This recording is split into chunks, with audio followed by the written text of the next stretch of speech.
हमारा जहां, सच का जहां। Chairman Korangi town Mohammad Naeem Shekhi Korangi 2.5 number पर इंक्रोचमेंट ड्राइवर के दौरान आवाम से गुफ्तगू। देखिए, मैं ऐसे साहब के साथ खड़ा हूँ, डीसी का स्टाफ है, टीएमसी वार्डन खड़े हैं, टीएमसी का स्टाफ खड़ा है, मैं खुद चेयरमैन खड़ा हूँ और यहाँ के जो ट्रांसपोर्टर है वो यही के मेरे इलाके के लोग हैं, ये हमारे अपने लोग हैं। फूड स्ट्रीट है, इसको फूड स्ट्रीट रहने दें, हम आपको मुतबादिल जगह दे देते हैं।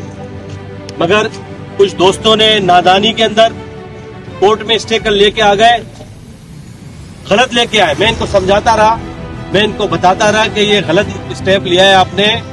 मैं मुंतखब होके चेयरमैन बनाऊं, आपके इलाके का हूं, आपके इलाके की बेहतरी के लिए मैं काम करना चाहता हूं। मैं आपको बेहतरीन सा मुतबादिल जगह देता हूं जहां आप अपनी गाड़ियां खड़ी करें और रोजगार चलाएं। मगर कहीं कहीं शरारती लोग होते हैं, शर खिलाने वाले लोग होते हैं, इन मासूम लोगों को उन्होंने वरखला के कोर्ट लेके गए।